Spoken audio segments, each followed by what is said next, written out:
Hello everyone, Taja How. It's me, Anna, a Filipino wife living here in China. Before ta magmarites, I would like to extend my appreciation ani ng mga tao kay sila po isa sa reason why na himong successful ang ako ang residence permit. Thank you so much Ma'am Sujin Wang and to your team and also to Ma'am Anne De Vera kasi sila yung nag-assist sa amin ng partner ko before, during, and after ako makapunta dito sa China. Kahit sabihin pa natin na pera-pera lang yan, but having genuine people to assist you along the way is such a big help. So, thank you so much. And also to Ma'am Maui, thank you so much ma'am. Na-receive ko na yung pangalawang beses na pinasabay ko.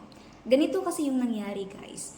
Nag-try ako na ipa-LBC Manila to China and then yung rate niya is nasa around 2,100 pesos. So, nag-try akong ipasabay ulit kung magkano ba. And guess what? Almost 700 pesos lang yung nabayaran ko. And kay Ma'am Maui ulit ako nagpasabay. So again, thank you so much Ma'am Maui and wishing you more blessings to come and lalo na sa pasabay na business mo. For today's highlight, gagawa naman ako ng dumplings.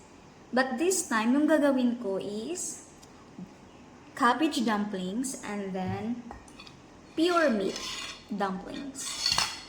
Wala sana akong plano guys kasi nga once na blue moon lang ko sana siya gawin. Kaso, check a minute. There is one time, ginising ako ng partner ko para kumain sa labas. Sabi ko sa kanya, bakit sa labas tayo kakain? Nga pwede ramang tana dari sa balay. So, he never say anything. So, pagdating namin sa restaurant, doon siya nag-explain. Sabi niya, here in China, yung breakfast talaga is, it's either dumplings or noodles. Kasi, kapag ako yung nagluluto, always rice. Kasi nga, rice is last. Kaya, another dumplings on the making. Moto siya guys. Mo nang history nga nung gabuhat na pupog dumplings. Another trivia. Here in China, ga-celebrate sila og birthday or holidays based on the lunar calendar. So, unsay kalahian sa solar calendar ug lunar calendar? If you have a calendar like this, kanang Chinese character after the number, mauna siya ang basis sa lunar calendar.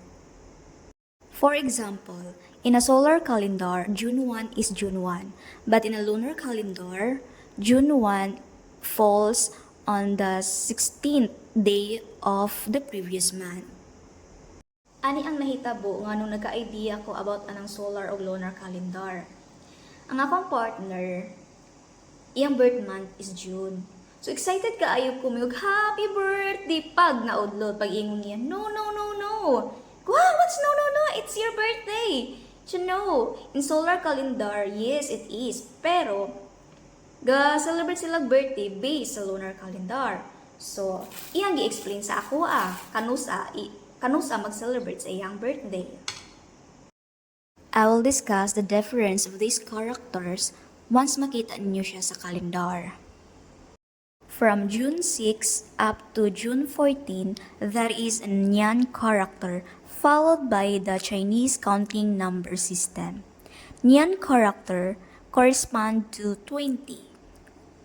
That is, June 6 falls on the 21st day of the previous month. So 21, 22 up until 29. And then si June 15, that character emphasize that the month May falls under the smaller days, which means ga-consist lang siya og 29 days. As I mentioned earlier, the smaller days versus the longer days.